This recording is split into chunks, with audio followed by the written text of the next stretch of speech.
In this module, we're going to start to take a look at the political and economic systems with a particular focus here in the US. So, as we start to think about political science and sociology, the two worlds are actually very much related, but there's a couple of distinctions between how political science and how sociology approach different topics.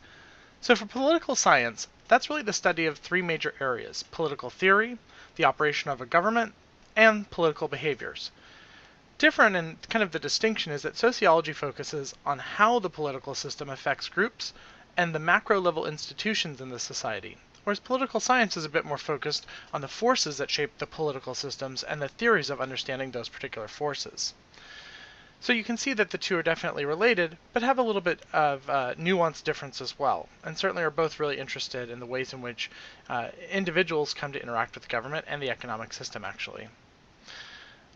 So then you get into the notion of politics, power, and authority. So first of all, just to recap, because we've talked about power once before in this class, power is really the ability to control others and the behavior of others, even if it's against their will.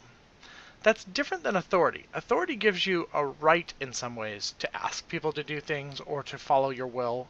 So there's a form of legal rational authority. Think about here in the US when we hold an election, whether it's for a local office, state elected official, maybe it's for the president. That's a form of legal rational authority, meaning that it went through a system that we have codified in our norms and in our values as being legitimate.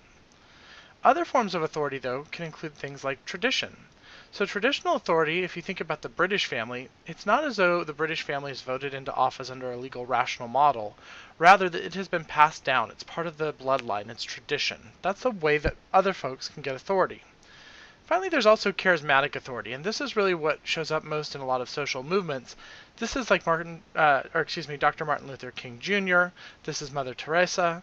These are folks who get their authority because people want to follow them, because they have a leadership quality to them. People want to be with them, not because they were voted in, not because it was given to them, but because of the things that they say, the passion that they have.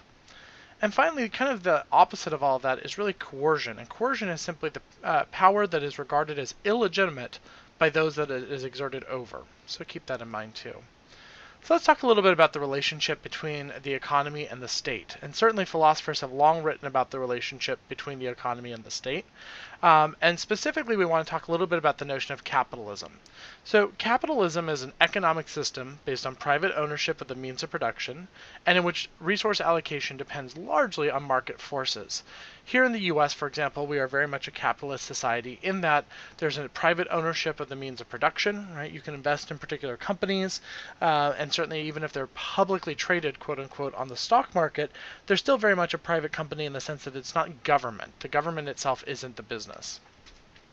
So most famously, Karl Marx and his partner who wrote with him, Engels, really wrote a lot about capitalism. And Marx saw that capitalism was inevitably producing a high level of alienation, and that's a key term he used. So if you think about it, if you don't own the means of production, or in his words, the productive forces, individual workers are rarely the tools of their own trade and have little control over how and what they produce. He felt like that leaves you feeling a bit distant. It makes you feel in his mind that you're somehow not in control. You're not able to actually decide how you do your work, what you work on, because you're always reporting eventually to someone else, that you're kind of at the mercy of others. And so he felt like this leads to a real sense of not feeling part of something, being able to have control. He also felt like the engine of human history was always going to be class conflict and that of the class struggles. And he really believed that capitalism had the seed of its own destruction within it, in that it, in and of itself, he felt, would lead to this ultimate feeling of alienation, and eventually people feeling as though they had to overthrow this feeling of oppression. So in Marx's view for the end stage, the struggle can only be ended when the members of the working class unite in some form of revolution, and in his opinion, throw off the chains of oppression. This resulting then in a society of classless society, one of free of exploitation, one where individuals work according to their abilities and receive according to their needs. More of kind of communism. In some ways, a lot of folks describe it as socialism, but he certainly writes specifically about communism. And so that's where he really sees the struggle between the political and economic systems coming together, that no matter what, if you have people who own the means of production and are exploiting the labor of others in a capitalist society, Marx really believed that eventually the workers would rise up and wise up to this and decide that they wanted to be in charge. And so that hasn't necessarily happened here in the US, where we've completely overthrown it and gotten away from all profit and moved away from capitalism. But Marx would believe and lead you to believe that that would essentially be the end stage.